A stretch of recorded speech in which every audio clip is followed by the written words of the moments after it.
Bienvenue dans ce premier épisode bilan mensuel. Je me suis dit qu'il était quand même important que je mette moi-même en avant tous les bilans que je te conseille de faire au fur et à mesure des épisodes de mes podcasts. Donc j'ai décidé que j'allais te dévoiler comment je fais mon propre bilan. Tu es prêt? C'est parti!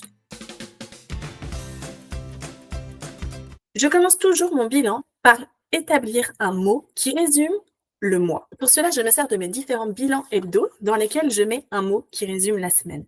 En fonction, quand on arrive à la fin du mois, on se rend compte que finalement, le mot qui ressort n'est pas réellement celui auquel on a pensé au premier abord.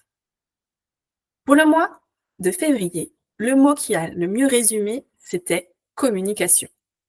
En même temps, lancement de mon podcast, lancement de ma chaîne YouTube, reprise à fond de ma communication sur Instagram et LinkedIn. C'est vraiment le mot qui a challengé tout mon mois. Je mets aussi quelques images pour symboliser chaque semaine, ce qui me donne un aperçu global de mon mois. Je te le mets dans la slide juste après.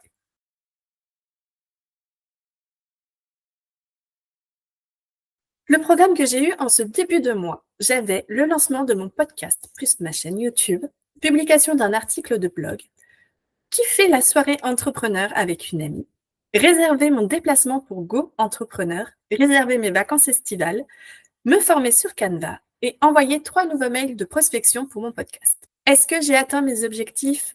Pas tous. J'ai bien lancé mon podcast et ma chaîne YouTube.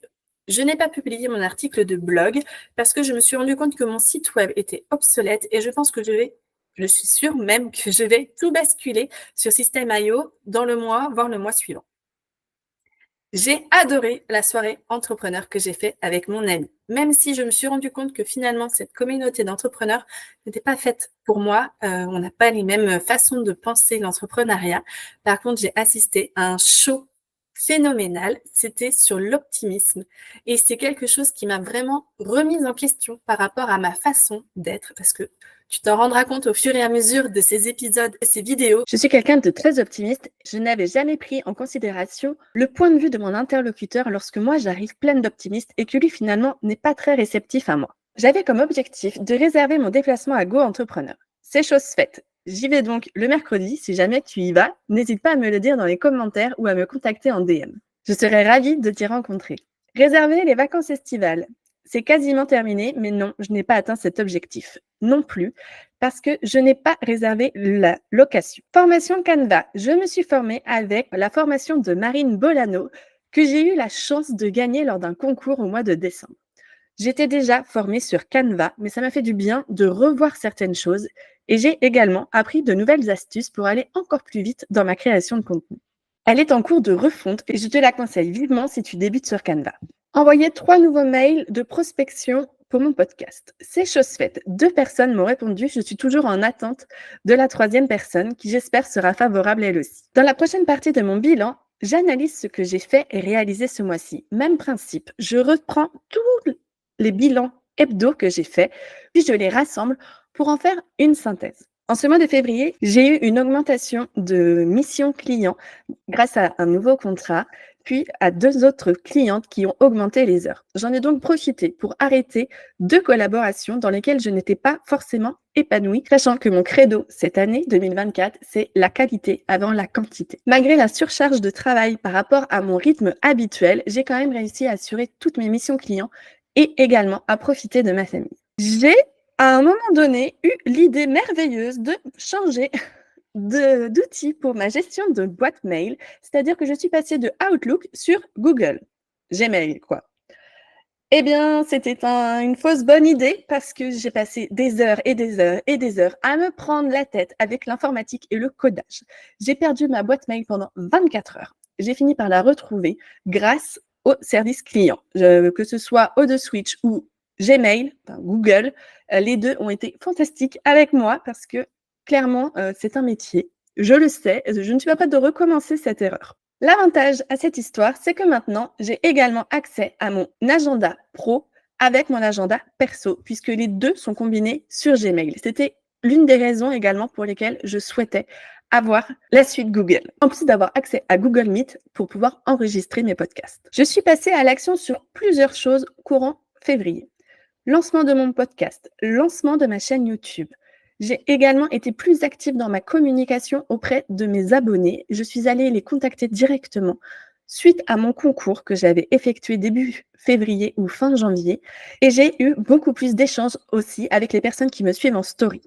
Ça paraît anodin comme ça fait simplement 2 ans qu'on me disait de le faire et il m'a fallu 2 ans pour passer à l'action, mais c'est quelque chose dans lequel j'ai pris réellement du plaisir d'échanger un peu plus encore avec ma communauté. J'ai également créé une nouvelle story hebdo du vendredi dans laquelle je réponds à une problématique de ma communauté par rapport à l'organisation. Je le mets sur Instagram et également sur la chaîne YouTube. J'ai aussi fait 2 appels découvertes avec 2 monteuses différentes pour mes futures vidéos sur YouTube. J'en ai sélectionné une. Tu auras le premier rendu de cette nouvelle monteuse la semaine prochaine avec l'interview de Johanna. L'une de mes clientes a baissé un peu la charge de travail que j'avais avec elle. Je lui réserve une matinée par semaine habituellement et nous sommes passés sur un rythme de 2 matinées par mois. J'en ai donc profité pour faire toutes les micro-tâches que je procrastinais depuis des mois pour certaines, hein, on est tous pareils. Et j'en ai profité pour la seconde matinée pour faire un énorme brainstorming sur mon prochain projet que tu découvriras à partir de la semaine prochaine si tu es abonné à ma newsletter. Ça m'a demandé beaucoup de réflexion de savoir si je profitais de ce moment pour mettre d'autres missions clients ou pour en profiter pour faire ma partie à moi et approfondir un peu plus mon business. Je pense que je vais rester sur ce rythme-là, au moins pour l'instant, tant que je peux me le permettre financièrement. Là où je suis contente, c'est que courant février, il y a eu la reprise de travail de mon mari qui était en arrêt depuis 2 mois. On a eu un nouveau rythme de vie avec aussi une surcharge de travail par rapport à ce que j'avais avant son arrêt. Et on a quand même réussi à retrouver une organisation optimum, il faut dire ce qui est, et à pallier entre nos vies privées et nos vies pro. Et c'est quelque chose qui me tenait réellement à cœur. Et je suis tellement fière d'avoir réussi à le faire. Il faut quand même célébrer chacun nos victoires. D'ailleurs, j'espère que tu célèbres toutes tes victoires. Durant le mois de février, j'ai aussi remis en question mon business. Comme je te l'ai dit, j'ai eu certains arrêts clients, j'ai eu clients qui ont baissé leurs heures, d'autres qui les ont augmentées. J'ai eu des nouvelles collaborations qui ont commencé fin janvier.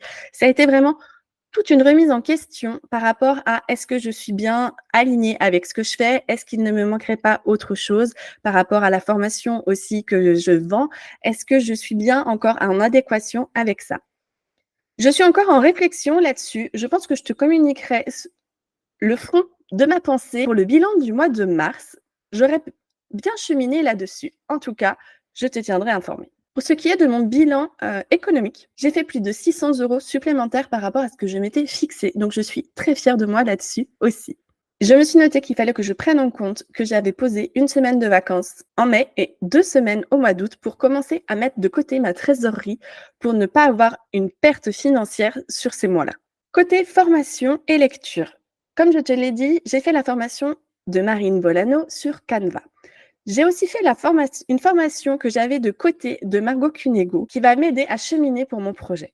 Et enfin, j'ai commencé la lecture de ces livres, Secrets d'experts, e-commerce, comment convertir vos visiteurs en clients.